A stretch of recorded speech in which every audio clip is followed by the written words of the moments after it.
Hi, I'm David Gion. I'm currently the president of Canvas, which is a young and growing software company focused on the commercial construction industry.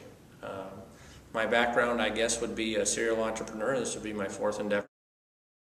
People ask me many times, well, so how do you know if a business is going to go, or if it's a good idea, or what's the, when do you jump in, so to speak? And just focused on Canvas, the story there was I first saw one of their products, one of the products in the commercial construction space, probably in 06 to 07, and when I first saw it, I really didn't get it. I mean, I said, oh, that's it? Really?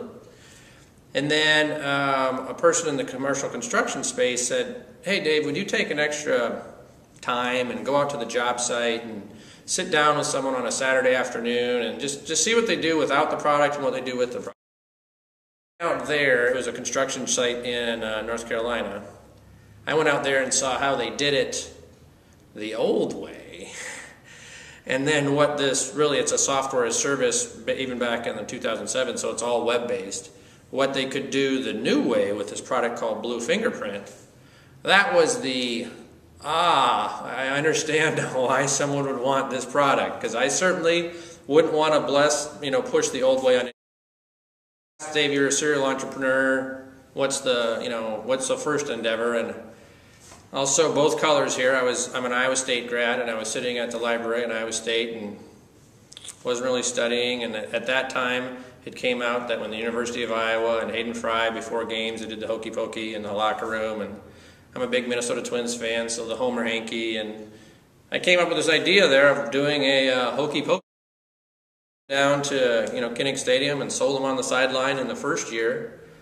Got feedback from customers that, hey, we'd like it to be bigger so we can use it as a bandana and we can tie it when you go skiing and things.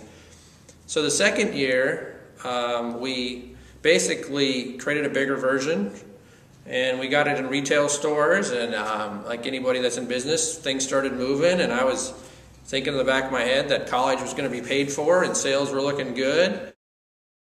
It wasn't the age of the internet, and I think it was 90, 91, 92, I forget what years. And so you had to place orders for hankies, ahead of time. And basically Iowa needed to beat Michigan, and then they go on to the Rose Bowl, so people were talking to me about having to get ready for the Rose Bowl. And so I placed an order for hankies. We went to the Michigan-Iowa game, and we were selling them, and people were thrilled, and we're just selling them like mad. And naturally Michigan wins. They go on to the Rose Bowl. People leave that game and they do not want a hokey pokey hanky. They're throwing them at us. So basically sales after that point stagnated to nothing, and instead of paying for college, it was one of those mediocre, break even, maybe lost some money, learned a lot. That stage where someone gave me a good analogy.